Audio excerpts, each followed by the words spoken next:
You stopped checking for the result. Not because you stopped caring, because your body learned the pattern first. The small breath, the tight chest, the quiet preparation for nothing to happen. That begins to change today. For 7 years, Uranus in Taurus kept pressure on money, work, stability, and the body itself. The instruction was simple: endure, maintain, keep the structure standing. On April 25th, that cycle began to close. On April 27th, the moon goes void in Virgo for 22 hours, not as an empty pause, but as the hinge between pressure and return. Underneath it, Venus is moving into a trine with Pluto. What was built seriously, quietly, and without applause starts to gain material weight. Not a miracle, a result. Something that has been delayed, held, or worked for begins to become readable. And I think you already know this feeling in a very physical way. You open your bank app, and there's that tiny pause before the number loads. You check your inbox, your work chat, your messages, and your body gets there first. Shoulders tighten, breath gets shorter. Your chest gets a little hard, like it's already getting ready for silence, for delay, for another vague answer that changes nothing. That's the part people miss. You didn't stop checking because you became detached. You stopped checking the same way a hand pulls back from a hot surface. Not dramatic, just learned. After enough rounds of no clear answer, no solid movement, no clean yes, the body stops offering full hope to the moment. It starts protecting you before your mind even catches up. So now even normal things carry that charge. An email notification, a payment processing, a reply that takes too long, a conversation you know you need to have. Even hearing your phone buzz on the table can make something in you brace. And when that happens over and over, it stops feeling like emotion and starts feeling like the shape of the day. You still function. You still get things done. You answer people. You keep the room in order. You make the list, send the file, do the work, wash the dishes, move money around, adjust the schedule. But inwardly, you stop leaning toward the good outcome. Not because you're negative, because your system got tired of opening for something that kept not arriving. That's why this shift doesn't begin as inspiration. It begins as interruption, a break in the old reflex. Something in real life starts behaving differently enough that your body can't fully run the same old script. Maybe it's a number that looks more solid than expected. Maybe it's a message that actually says something clear. Maybe it's just the strange feeling that when you check this time, you don't tense the same way. Small thing, but not a small sign. Because when the body stops preparing for nothing, even for a second, that usually means reality is no longer repeating the same delay in the same way. And that matters, because this state you've been living in did not begin yesterday. It has a longer history than one bad week, one late answer, or one difficult month. There's a reason you learned to hold yourself like this. And once you see that, today's pause stops looking empty. Because this didn't come from nowhere. This way of living got trained over time. For years, the pressure was material. Real-world pressure, not vague stress, not a mood. I mean the kind that lives in your rent, your work hours, your body, your groceries, your sleep. The stuff that keeps a life standing. You weren't in some big season of expansion. You were in a season of maintenance. Keep the income steady. Keep the routine working. Keep the house functional. Keep your energy usable. Keep showing up. Keep the floor from giving out. And that does something to a person. After a while, you stop asking, how far can I go? You start asking, what absolutely cannot drop? That's a completely different way to live. It changes how you spend, how you rest, how you make plans, even how you buy small things. You put things off, you reuse what still works. You keep saying, not yet, not yet, not yet. And sometimes it's not even about money by itself. It's about not wanting one more thing to become unstable. So if you felt like you were standing still, I don't think that's the full truth. A lot of this time you were holding the system together. That matters. Because holding things together doesn't look impressive from the outside. It looks repetitive. It looks small. It looks like answering the same emails, doing the same tasks, fixing the same problem, watching the same numbers, carrying the same responsibilities around the house, at work, in your own nervous system. But that is still labor. Heavy labor, actually. And patience here was never passive. It wasn't you sitting around hoping life would change. It was structural. You were carrying weight without getting much visible proof that the weight was leading anywhere. That's why this shift matters. Not because all pressure suddenly disappears. It doesn't work like that. But the long chapter where pressure was the main architecture of your life starts to loosen. And once that starts, even a pause feels different. Because before, a pause just meant more delay, more waiting, more suspended movement.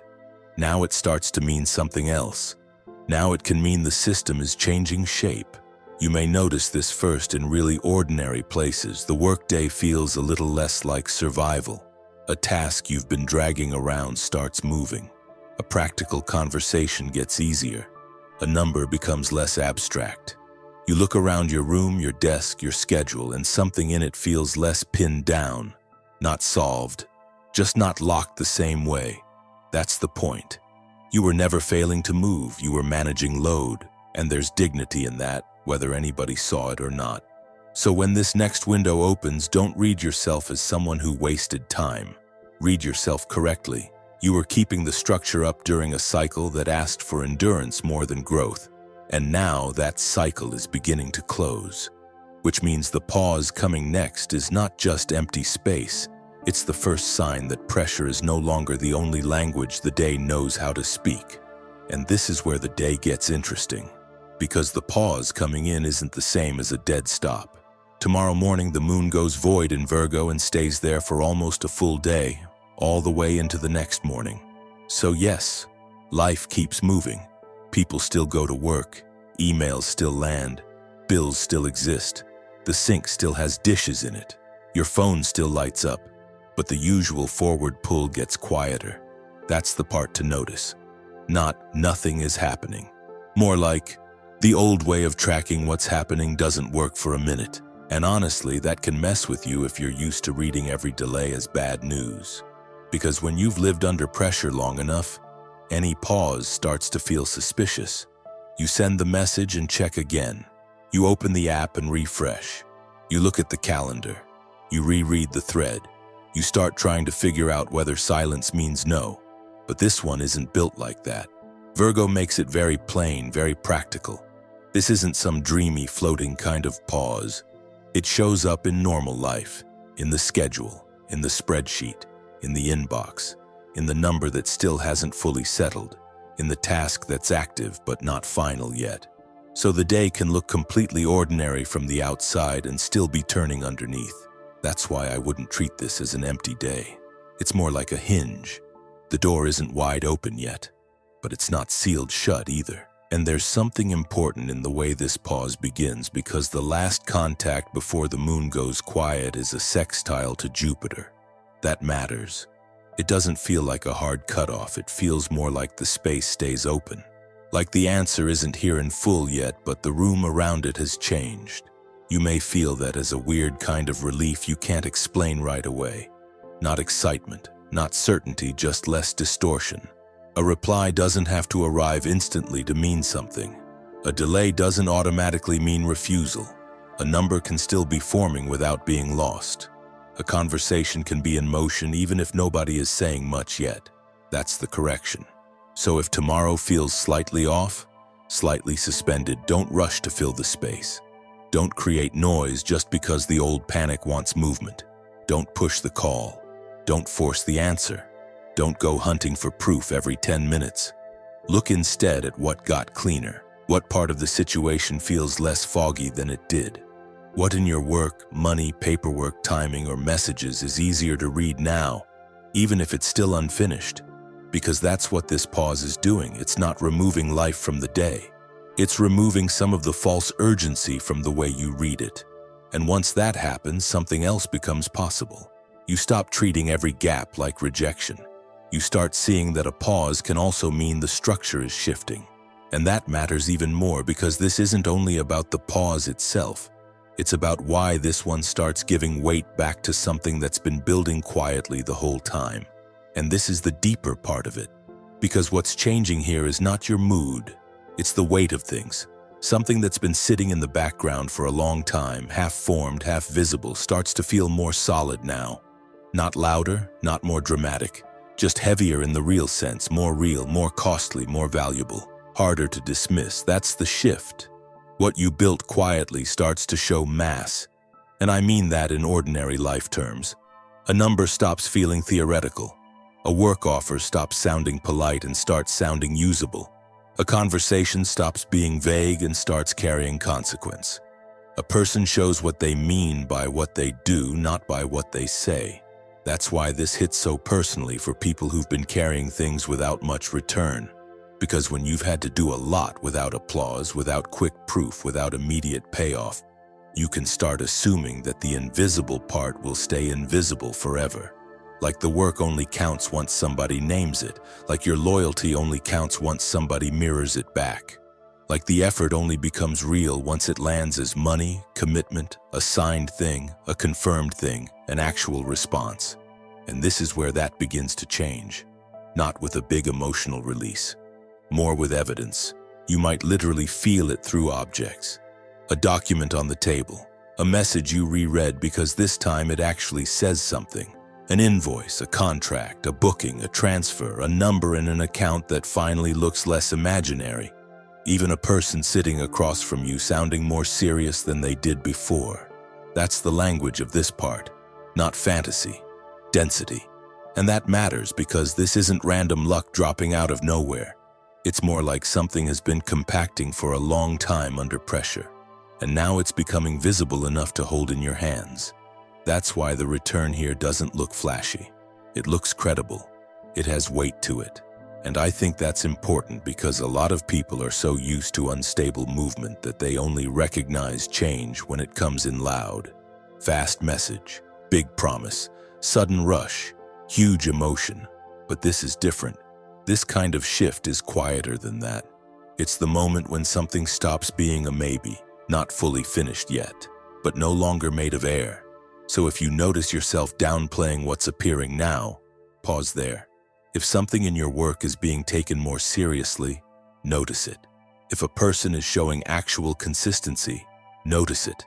If money, timing, or value is becoming easier to measure, notice that too.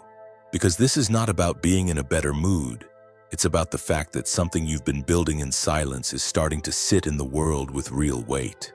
And once that happens, the next question isn't whether anything is changing, it's where exactly that change is about to become visible first. So where do you actually see this first? Usually not in some huge cinematic way. Usually it shows up in the places that have been under the most pressure the longest. Money, work, stability, the practical stuff, the stuff you can point to. A number gets clearer. An amount you've been waiting on finally looks real enough to believe. A payment moves. A rate, offer, or condition becomes more defined. Someone at work answers in a way that actually settles something instead of keeping it floating.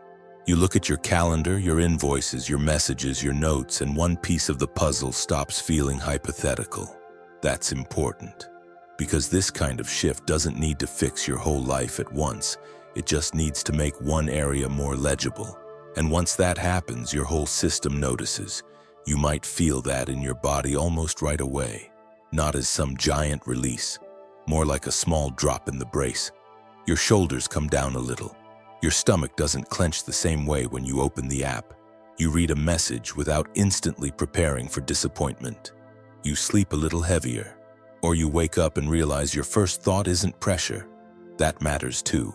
Because the body usually knows before the mind is ready to say, okay, something is actually different now. And then there's the relationship side of this, not drama, not speeches, not someone suddenly becoming poetic.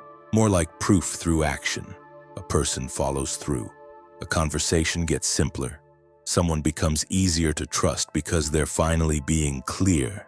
A professional contact shows real interest. A relationship that's been sitting in uncertainty starts showing its value in practical ways.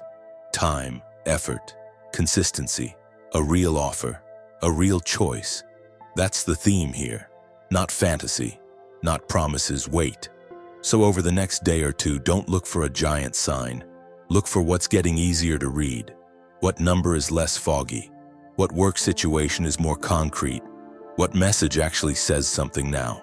What arrangement feels like it has a floor under it? What part of your life is no longer asking you to guess all the time? That's where this lands first. And I'd pay attention to the ordinary things. The banking screen, the email subject line, the line in the contract, the slot in the schedule, the way somebody answers, the fact that a plan is suddenly less loose than it was. Because that's how this kind of return tends to arrive, not as a grand announcement, as something solid enough that you don't have to convince yourself it matters. And once you can see where it's becoming real, the next move is not to rush at it or squeeze more out of it. It's to handle the moment correctly. Because this part isn't asking you to force the outcome.